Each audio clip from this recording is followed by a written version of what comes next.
the culture on I-24 News. I'm with Robert. Thanks for joining me. Today on the program, we focus on photography. We'll speak with photographer Roni Ben Ari, who spent a year among the Roma. We'll visit a Robert Capa exhibition in Tel-Aviv. And we'll celebrate the Leica camera brand.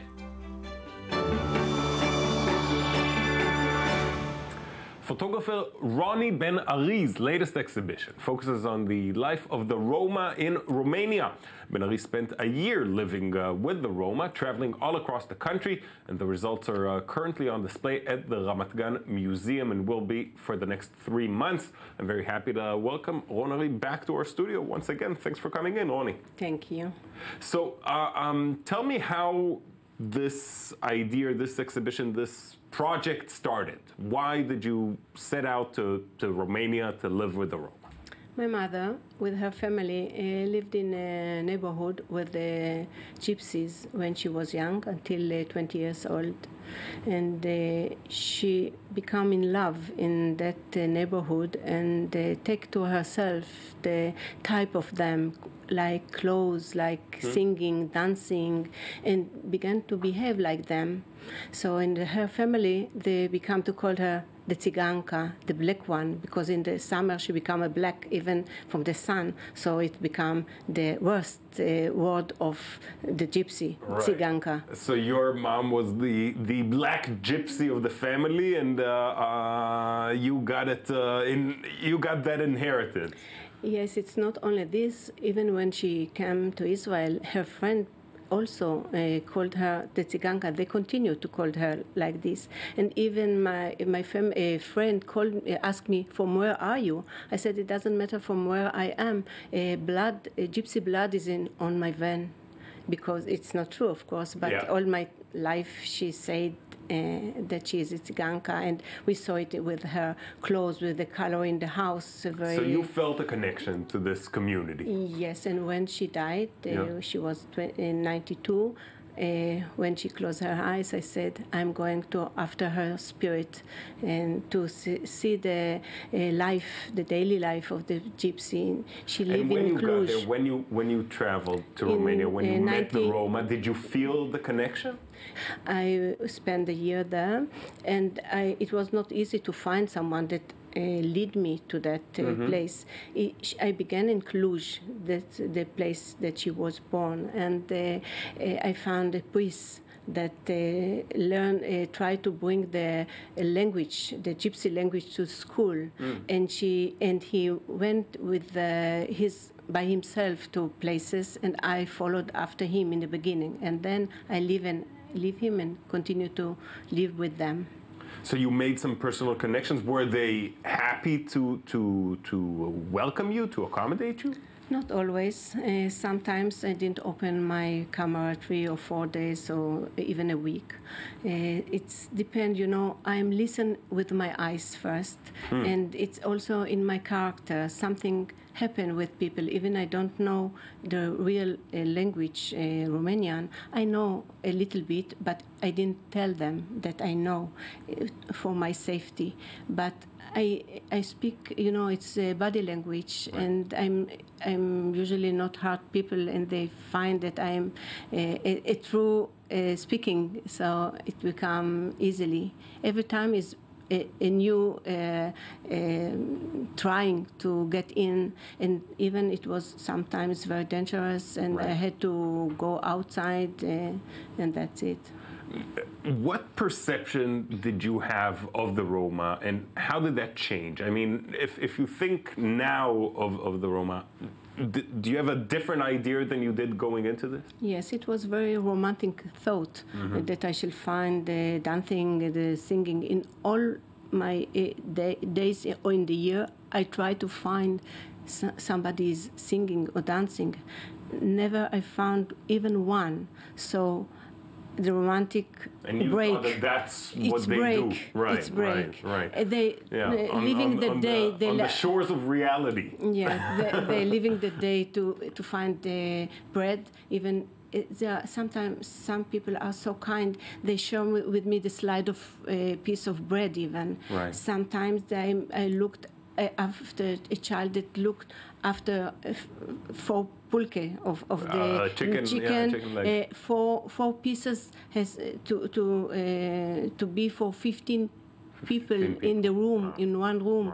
So he was looked on how it's become. I'm curious if that's why, because the image that the Roma has is a very colorful one, but you chose to show some of the pictures in black and white. Is that why? In the beginning, first I have to tell that even that is so poor, the children are laughing, playing as our children in every place in the world. Yeah. In the beginning, I thought that I should do everything with black and white, but the coloring was so passion it's hard to color. give up on. Of course. I couldn't take it out from my book. From all of it. Yes. Yeah. Now you also made a connection with Dorin Choba, the king of the gypsies. How did that happen? Yes, I was invited to his father, the king Florin Choba, and he had to open my exhibition in the National Museum in Romania. Unfortunately, he died 1 month before, and his son, that became instead of him, came to Israel to close the circle that his father didn't do, and also he had a dream to be in Israel, to be in the Kotel, to put to pray there, and they took him even to Yad Vashem. He was very exciting. You know, one could think of some similarities between the Jews and the Roma. Do the Roma see it that way as well? Only on this King Choba is speaking. He tried even now to go to Germany to try to bring money to his Roma's people that was in the Holocaust. Who were persecuted, right? Well, the work is incredible, Roni, and it's great to have you back. Thanks so much for coming in. Thank you very much. Still with photography, an exhibition at the Tel-Aviv Museum highlights the work of photographer Robert Capa, who in the first half of the 20th century captured some of the most iconic war photos. I-24 News' Ayman Siksak takes a closer look. He documented some of the most pivotal moments of the 20th century. Robert Capa was present at nearly every conflict across the globe on either side of World War II. His only weapon? A camera. Here at the Tel Aviv Museum of Art, a new retrospective explores the works of Robert Capa, internationally recognized as the world's most important war photographer.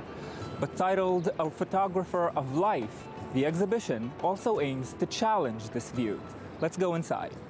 What I'm looking for in this exhibition is to try to think what was interesting Robert Capa as a person. What was motive? The year 1948 saw the Jewish Capa visit Israel to document the establishment of the state. This exhibition in the heart of Tel Aviv is now bringing Capa's work back to the Israeli public. For curator Raz Samira, this project is also a personal one. What I want to show that he was very human, and I think that all this you can see from his photograph.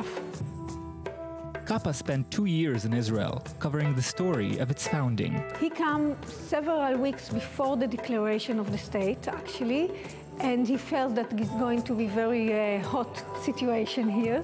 Capa was present at critical moments in Israeli history, holding true to his motto, if your photographs are not good enough, you're not close enough. He was in the refugee camp, the Ma'abara.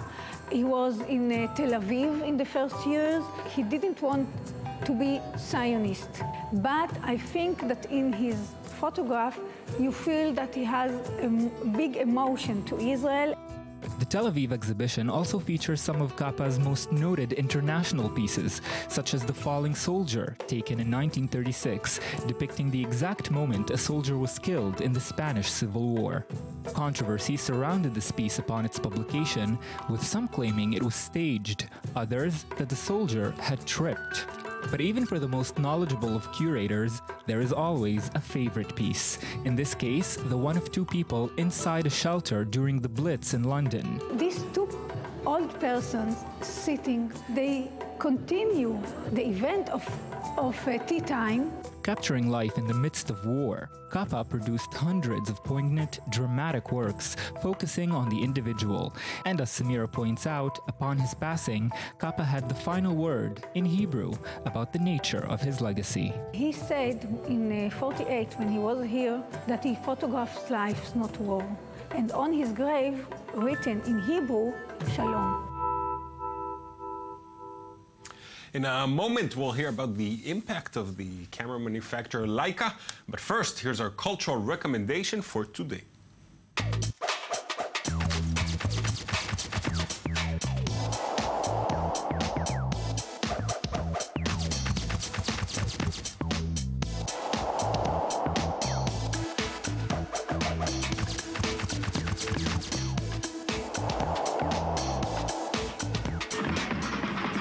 The Gnawa are the descendants of former black slaves that settled in the Maghreb.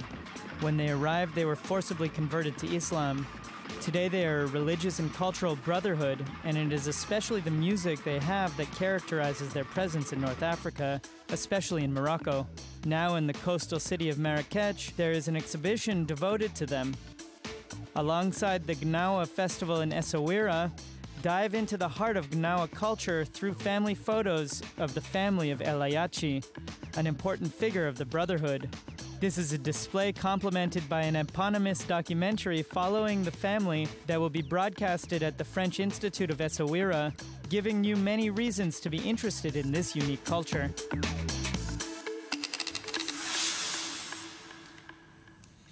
Mika Gorovich is joining me to complete this photography-centered show. How are you doing, Mika? I'm doing very good. How are you doing? I really doing missed you.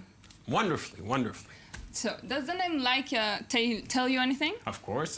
Very well liked, well-established camera manufacturing brand who makes some wonderful, very expensive cameras. Exactly. It stands for Leitz cameras. The founder is named Ernest Leitz, a great person by himself, and we'll talk about him in a minute.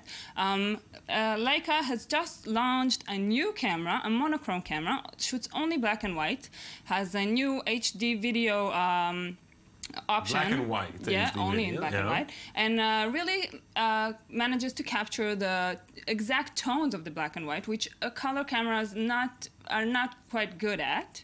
Okay. Yeah. So it's a camera that's like really out there for sale. I mean, it is people for sale if you buy have it? $7,450 to spare. Okay, I'll consider it. I'll consider it. Tell me, which one is your iconic photo of all times? Most iconic photo. Most iconic photo. Well, I think I'd have to go with maybe one of Robert Capa's pictures, the death in the Spanish Civil War. That's a very famous picture that I like very much. Well, if you're asking my favorite photo, it's this one. That blissful moment of joy in the streets of New York when Japan has surrendered to the Allies at August 1945. Well, you know, I'm more of a romantic girl. And now that I'm looking at it, I think I would like to do a kind of a reenactment of it in different places of the world. It's a nice project. I'd be surprised if it hasn't been done yet, with how famous this picture is. It is. Yeah. Next, so please. Next image that I would think is also one of the most iconic images is this portrait of Che Guevara taken by Alberto Korda in Cuba of the 1960s. This revolutionary Argentinian Marxist has made its impact all around the world, I guess. Everybody knows. And T-shirts, and everything. Like you have this, the T-shirt manufacturer on a wall in on a building. Yeah, very, very nice. He's a good-looking guy. What can we say? Now, this next image is of a good-looking guy, and I think it's you resemble him very much. You know who this is. Well, I'm not going to argue. You know, I'm not going to tell you no. I'm paying you a compliment. It's a James rebel Dean. Without a cause. Yeah. Well, I had this image on a poster in my bedroom when I was 16. I love this image. Now you're asking yourself, what does all of these images have in common? Well, they were all taken by Leica cameras.